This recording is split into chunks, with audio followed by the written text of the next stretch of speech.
What's going on, everybody? This is the drop for Thursday, August 6th. I'm so happy to be here. I'm so happy you're here. Thank you for joining. Thanks for supporting us. We have a bunch of new stuff coming right now, so let's get into it. Number one, we have a premiere of a new podcast called Comes a Time. So this is a brand new podcast with Oteil Burbridge and Mike Fanoia. Oteil, of course, of Dead & Company and a bunch of other bands. He's been playing music for a long time. Mike Fanoia, comedian, music fan, friend. Oteil and Mike said, in these strange days when you think it can't get any weirder, it does. So they're going to be talking in this podcast to artists, comedians, activists, and more to discuss where we are today, where we go from here. It's going to be a weekly podcast that'll be on video and audio. And today you can hear episode 1. And then tomorrow on Friday, you'll be able to hear 3 episodes, hear or watch 3 episodes with Bob Weir, Melvin Seals, and Mountain Girl. So this is all coming in the days between period between August 1st through 9th. That's why there's a heavy kind of Grateful Dead focus here. But this is going to be a much broader ranging podcast about social justice issues, what's going on in the world today, comedy, music, and all kinds of stuff. And there's a lot of awesome guests. So at the end of this intro, I'm going to play about 10 minutes of the first episode of Comes a Time, so stick around for that. And really happy to get this out to you guys, and really happy to have Oteil and Mike doing this podcast with Osiris. So welcome, guys, and congrats on getting this launched. And I hope everyone subscribes and listens. The links are in the show notes, of course. All right, number 2, Festival Circuit New Orleans finale. So today we're releasing episode 5 of this series. In this final episode, we're going to wrap things up by looking at what the future holds for live music, for the jazz festival, how the music industry needs to change, things like that. And we pay tribute to some of the people who made New Orleans music what it is today. We added some new interviews to this last episode, including with Tank from Tank and the Bangas, which is a huge group to come out of New Orleans. And we think you'll like it. And there's a little call to action at the end asking for feedback and thoughts, which we're going to revisit at some point in the very near future. I wore my Jazz Fest t-shirt in celebration of the final episode, and it's really been fun. And it's always bittersweet to release a series finale. On one hand, it's been a ton of work, a ton of time to put this together. So, it's a relief a little bit, but it's also a little bit sad because we had such a good time doing this podcast. Everyone on the team did an amazing job. Our narrator, Rob, Matt Dwyer, Christina Collins, Andrew Goodwin, and all the team members who helped along the way. Eric, who edits this, did all of our clips. Nick, who does the social media and marketing for us, has helped a lot. Every person on our team has played a serious role in this, and we're really psyched about having it out there for you all to see. We hit the top 5 on Apple Podcasts, Music Podcasts last week. If you haven't checked out Festival Circuit, which I hope you have, click on the link in the show notes. And although it's bittersweet, we also will be back with a season 2, which will focus on a different music festival. So stick around for that probably a little bit later this year. So check out Festival Circuit finale. Link is in the show notes. And thank you for your support on that show. All right, number 3, we have a new episode of Late Era. In this second episode, the guys are going to focus on Doo-Bop, which is the last studio album by Miles Davis. This is exactly in their wheelhouse. So it was recorded with hip-hop producer Easy Mo B and released after he died on June 30th, 1992. So the album was pretty unfavorably received by most critics, although it did win a Grammy Award for Best R&B Instrumental Performance the following year. So some of the reviews that came from this album included someone who said that it succeeded only in fits and starts, and a bunch of other stuff like that. So Sam, Andy, and Winston are going to take a fresh look at this sort of very odd album, which ended up being Miles's last. There is some stuff to kind of think about here, so I'm glad the guys are covering it. And check the link in the show notes. Subscribe to Late Era if you haven't already. All right, number 4, Helping Friendly Podcast, focusing on Lonely Trip. So this is a new episode. Brad and I got to record together in person in this room. It was really fun, and we got to review Lonely Trip. We treated it as a listening party. So we went through the 15-song Quarantine album. It's provided us with a ton of great new music and a lot to dig into and discuss. So we went song by song, discussing the music and the lyrics, the influences. We told a lot of stories along the way. We had fun with it. We played some of the music from the album. And I think it was well received so far. So for those of you who haven't heard it, please click on the link in the show notes. Subscribe to HF Pod if you don't already. I assume every person listening or watching already knows about this show, but it's a It's a labor of love, and we still are having a great time doing it. I think this episode turned out really well. So hope everyone's enjoying Lonely Trip, and definitely check out this episode. And then finally, number 5, we wanted to give a quick plug to the Save Our Stages movement organized by the National Independent Venue Association. So today I went on their website and sent out a pre-filled letter to my representatives and senators about legislation which is currently in the House and Senate that would help ensure the survival of live performance venues across the nation. A lot of people have been trying to figure out how to help. There's obviously a lot of ways to help individual musicians and bands. The people who work in the music industry, these small venues, the live venues we've come to know and love and that we grew up with, are really in danger. Their survival is threatened. So the least we can all do is click on that link in the show notes, send a pre-filled letter to your representative and senators, and hopefully get this moving. We need it badly, and a lot of these venues need it badly. So we want to give them a quick plug. So thanks for doing that. All right, we're going to get into a little bit of the first episode of Comes a Time podcast. Thank you so much for tuning in. We'll see you all tomorrow. Peace. Comes a time when the blind man takes your hand, says, don't you see?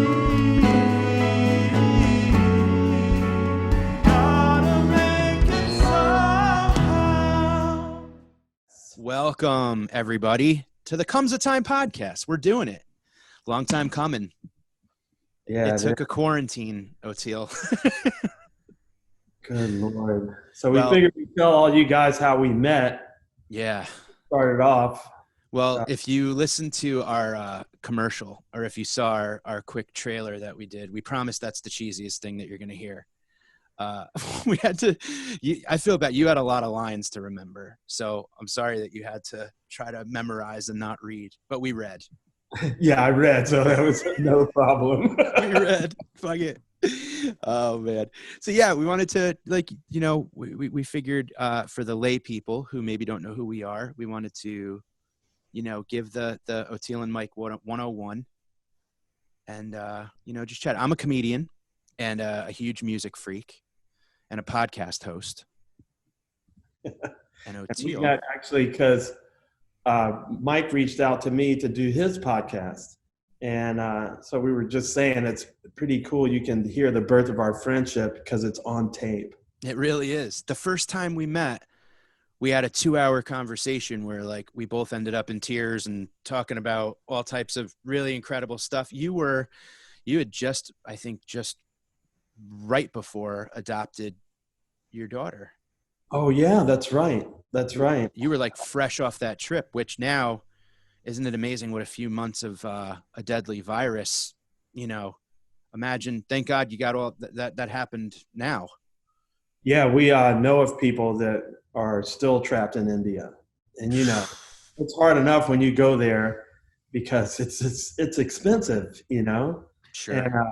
And they end up keeping you there and making you come back. And so when we saw Jess came in one day and she was like, there's these families that are stuck there now because everything got shut down.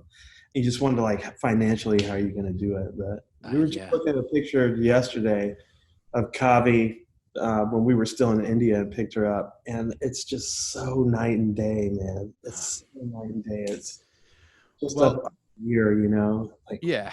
Oteil, love will do in just a year, Yeah, I mean, really. And that's all we have. And that's kind of what brings us to today because, you were in town in New York City playing. Dead and Company was doing The Garden and then Nassau Coliseum, I think, right? And we got together in between shows. I got in touch with some people. We ended up connecting. You're a huge comedy fan. I'm a comedian. I'm a music freak. You're a musician. You've been in literally the two of the gods that are on the Mount Olympus of the jam scene, the Dead and Allman Brothers, among a million other amazing projects. So to talk to you is an honor and instant friendship. I mean, right off the bat, we became insanely good friend. It was crazy. And I've gotten messages about that episode and people are just like, dude, such a good interview and a good chat. And I was so happy that people enjoyed listening to our talk. Me too. And we decided like really soon. We were like, man, let's do a podcast together. Like Yeah. originally it was going to be about spirituality, Mm-hmm. just, awareness, heightened consciousness. And I think it's still obviously going to be about that. But, then the pandemic hit and the market crashed and we got Protests. quarantined, just all the A lot of stuff happened. employees got killed. Yeah, this insanely big movement started. Yeah.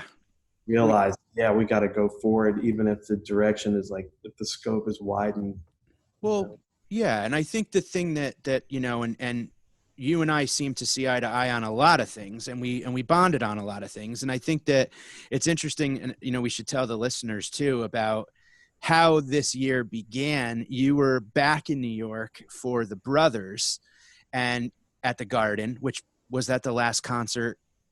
I mean, and God knows that might have been one of the last concerts in New York. But you were in town. You came in a couple days early for rehearsals. You came to the Comedy Cellar to see me do a set on a Sunday night. Small crowd, drunk crowd. I was working out material that I wanted to be an album.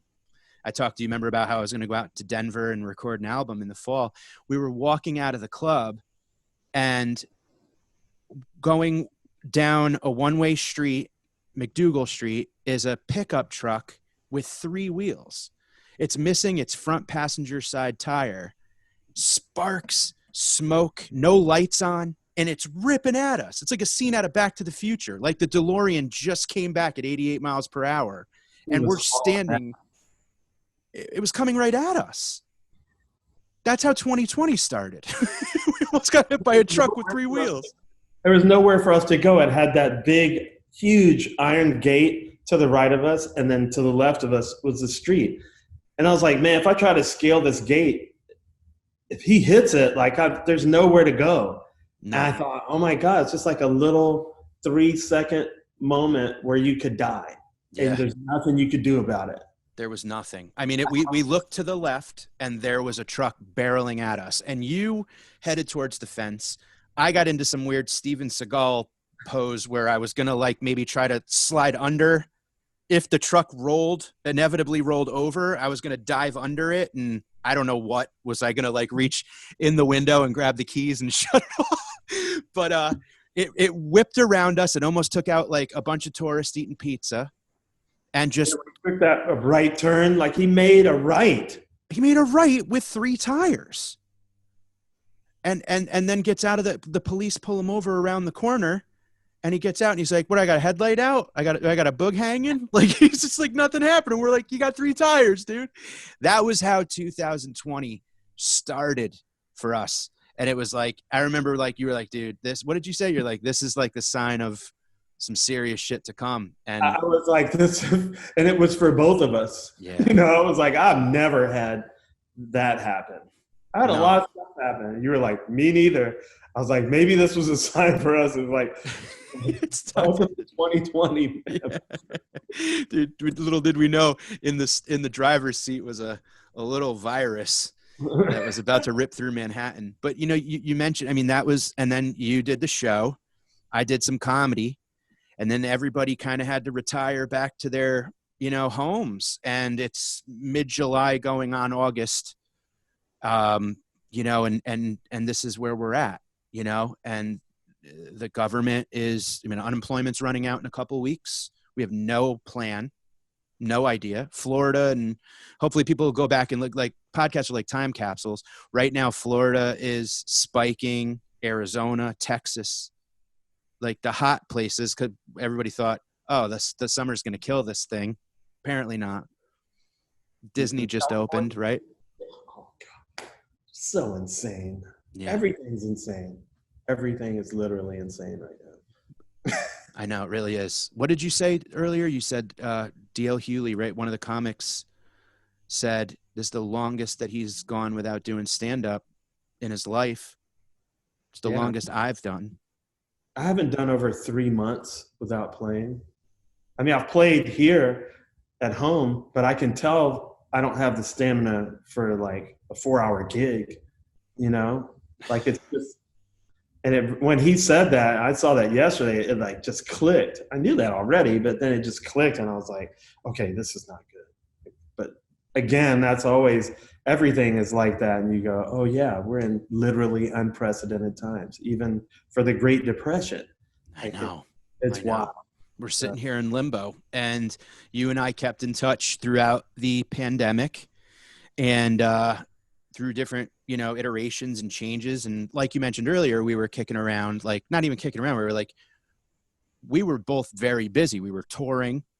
We were doing how many different projects and always talking about, whether it's like nerding out on Blazing Saddles or music or whatever was going on in the world. But we said we got to get together and do a podcast. And then, the world literally got flipped upside down.